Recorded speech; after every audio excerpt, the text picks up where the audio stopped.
جن کی شادی ان کی شادی کا سیکنڈ لاسٹ ایپیسوڈ آ چکا ہے۔ بہت زبردست آج کی ایپیسوڈ تھی، بہت مزہ آیا ایپیسوڈ دیکھنے میں، اور اب لاسٹ ایپیسوڈ بھی ہمارا بہت زبردست اور بہت فنی ہونے والا ہے۔ اب آزل مدد کرے گا علی اور اسد کی، اور وہ اپنے باپ کا بدلہ لے گا جاسم سے اور اس کے باپ سے۔ وہیں اب علی جو ہے اپنے دادا جی کو خواب میں دیکھنے کے بعد سرما لگاتا ہے اور اس کی آنکھوں کے سامنے سارے جن واضح ہو جاتے ہیں، سب اس کو دکھائی دینے لگتا ہے۔ اب وہ جائے گا ان خیموں کے اندر خوشی کو ڈھونڈنے کے لیے، لیکن خوشی کے ساتھ ساتھ اسے اپنا بھائی اسد بھی وہاں مل جائے گا، جسے جاسم نے پکڑ رکھا تھا۔ ایک ہی جھٹکے میں اس کا تعویذ نیچے گرا کر اس کو اپنا قیدی بنا لیتے ہیں اور اپنے ہی اڈے میں لے جاتے ہیں۔ آپ دیکھیں گے نادیہ اور اس کی ماں کو ہتھیار مل چکا ہے۔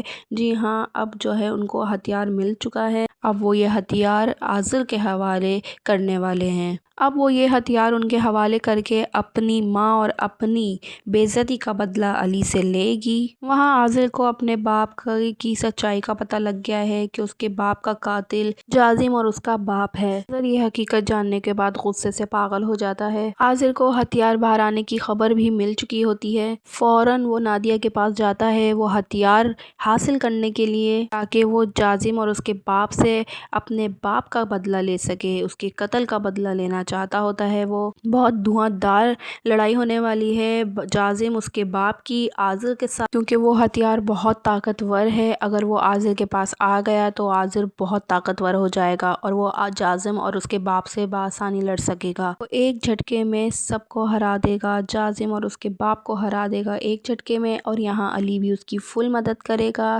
کیونکہ خوشی اور اپنے بھائی کو بچانے کے لیے علی آزل کا ساتھ دے گا۔ انہیں مارنے کے بعد اور پورے قبیلے کی سرداری کا اعلان کرنے کے بعد علی اور اسد کے ساتھ گھر واپس آئے گا۔ خوشی بھی واپس آ جائے گی حویلی میں، اور آزل وعدے کے مطابق علی اور اس کے بزرگوں کو کر دے گا۔ وہ علی سے کہے گا کہ اس ہتھیار کے ذریعے وہ اس تہہ خانے کا تالا توڑ دے۔ یہ سب کرنے کے بعد وہ سب آزاد ہو جائیں گے۔ علی ایسا کرتا ہے، اس کے دادا پر دادا اور سب کی روحیں آسمان کی طرف پرواز کر جاتی ہیں۔ منظر دیکھنے کے بعد علی اپنے بھائی سے سوال کرتا ہے کہ سمجھ نہیں آ رہا منظر دیکھنے کے بعد خوش ہونا ہے یا اداس رہنا ہے، جس پر اسد بھی یہاں مذاق کرنے سے باز نہیں آتا، تو کہتا ہے کہ ایسا کرتے ہیں نیوٹرن لے لیتے ہیں۔ خیر، ان سب کو خدا حافظ کہنے کے بعد وہ سب حویلی آ جاتے ہیں اور نادیہ بھی آ جاتی ہے، کیونکہ اگر وہ یہ ہتھیار تلاش نہ کرتی تو شاید سعد کو بچانے میں ناکام ہو جاتا۔ تو اس لیے زارا نادیہ کو گلے لگاتی ہے اور اس کا شکریہ ادا کرتی ہے کہ اس کی وجہ سے سعد کی جان بچ۔ نادیہ کو بھی اپنی حرکتوں پر شرمندگی ہے کہ وہ کیا کرنے جا رہی تھی، اپنی نفرت میں وہ سب کی زندگی داؤ پر لگا رہی تھی، اس لیے وہ معافی مانگتی ہے سب گھر والوں سے۔ ایسے میں آزر اور چمکی بھی وہاں موجود ہوتے ہیں، اور آزر کہتا ہے کہ میں صرف دشمنی کا قائل ہوں اور کبھی بھی اپنے دشمنوں کو زندہ نہیں چھوڑتا، لیکن تم لوگوں کی مدد سے میں اپنے باپ کے قاتل کو اس کے انجام تک پہنچا سکا ہوں، اور جس کے بعد مجھے سرداری بھی مل چکی ہے، میں اس حویلی کو چھوڑ کر ہمیشہ کے لیے جا رہا ہوں۔ خوشی علی سے محبت کرتی ہے اور ان دونوں کی شادی سے مجھے کوئی اعتراض نہیں ہے۔